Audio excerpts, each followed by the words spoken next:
मास महात्म्य अध्याय राधे कृष्णा आप सभी को। सनत कुमार भगवान शंकर से बोले, आपने व्रत समुदाय का उद्देश्य बताया, लेकिन मेरी जिज्ञासा शांत नहीं हुई है। आप विस्तार पूर्वक इन व्रतों को बताने की कृपा करें। आप खोलकर मुझे समझाएं, जिसे सुनकर मैं कृत्य हो जाऊं। सनत कुमार की प्रार्थना पर भगवान महादेव बोले, जो भक्त सावन मास को नक्त व्रत करता है वह संपूर्ण वर्ष इस नक्त व्रत का फल भोगता रहता है। दिन के समाप्त होने से 3 घड़ी पहले रात के भोजन को नक्त व्रत कहा जाता है। नक्त व्रत भोजन में सूर्यास्त से 3 घंटे पहले के समय को छोड़कर शेष समय लिया जाता है। सूर्यास्त से पहले के 3 घंटों को संध्या काल कहा जाता है। संध्या काल में आहार, मैथुन, निद्रा तथा स्वाध्याय करना वर्जित है। अब मैं तुम्हें गृहस्थ और सन्यासी के भेद से नक्त भोजन की 2 प्रकार की व्यवस्था बताता हूँ। जब सूर्यदेव के मंद होने पर अपने शरीर की छाया दुगनी हो जाए, उस समय को सन्यासी के लिए नक्त भोजन व्रत कहा है। शास्त्रों में गृहस्थ के लिए नक्षत्र के उदय होने पर रात्रि भोजन करने को नक्त भोजन व्रत कहा है। शास्त्रों में सन्यासियों के लिए रात काल में भोजन निषिद्ध बताया गया है, जिससे दिन के अष्टम भाग में भोजन करना बताया गया है। गृहस्थी को विधि द्वारा रात्रि में नक्त व्रत का भोजन करना चाहिए। सन्यासी, विधवा तथा विधुर को सूर्यास्त से पहले ही भोजन करने का विधान है। पुत्रवान, आश्रयहीन तथा स्त्री विहीन पुत्रवान विधुर को रात्रि में भोजन करना निषिद्ध है। सावन मास में नक्त व्रत करने वाले प्राणी उत्तम गति को प्राप्त होते हैं। सावन मास के प्रारंभ होने पर प्रतिपदा तिथि में प्रातः काल मनुष्य यह प्रतिज्ञा करे कि मैं पूरे सावन मास में ब्रह्मचर्य का पालन करूंगा तथा प्रतिदिन प्रातः स्नान करूंगा। नक्त व्रत रात्रि शयन तथा अन्य प्राणियों पर दया भाव रखूंगा। वो ये भी संकल्प करे कि यदि मैं इस व्रत के प्रारंभ होने के बाद और इस व्रत के समाप्ति से पहले मर जाऊं तो हे भगवान, उस स्थिति में आपके प्रसाद से मेरा व्रत परिपूर्ण हो जाए। नक्त व्रत करता हुआ प्राणी मुझे अति प्रिय होता है। ब्राह्मण द्वारा यह स्वयं रुद्र का 1 मास तक जो अभिषेक करता है, उस पर मेरी सदैव कृपा दृष्टि रहती है, क्योंकि मुझे जलधारा अति प्रिय है। सावन मास में जो प्राणी अधिक स्वादिष्ट भोजन या उपयोगी वस्तु ब्राह्मण को देता है, वह मुझे बहुत प्रिय है। हे सनत कुमार, अब मुझसे उत्तम लक्ष्य पूजा विधि को सुनो। लक्ष्मी की इच्छा प्राप्ति करने वाला मनुष्य बिल्व पत्रों से, शांति की कामना करने वाला मनुष्य दुर्वाओं से तथा आयु की इच्छा करने वाला मनुष्य चंपा के फूलों से भगवान श्री हरि की पूजा अर्चना करे।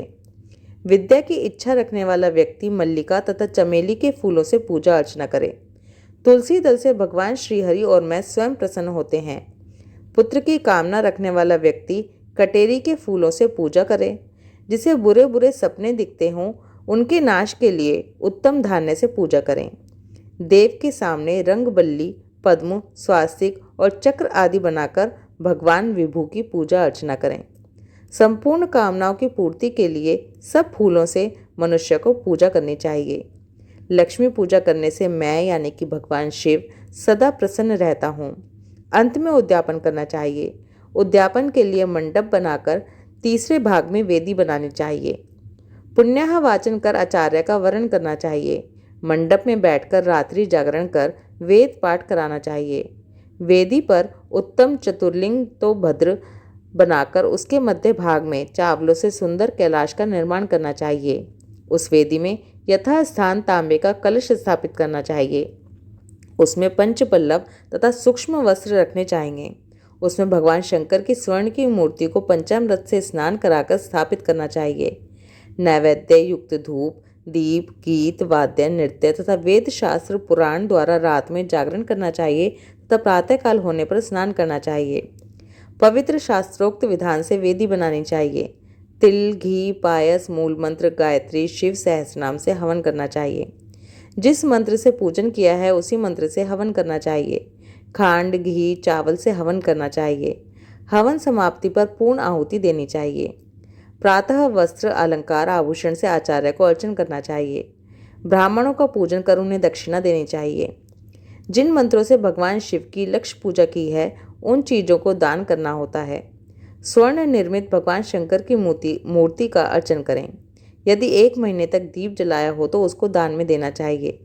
संपूर्ण इच्छाओं की सिद्धि हेतु स्वर्ण की बत्ती, चांदी का निर्मित दीप बनाकर उसमें गऊ का घी भरकर दान देना चाहिए। ब्राह्मणों को भोजन कराकर दक्षिणा दें।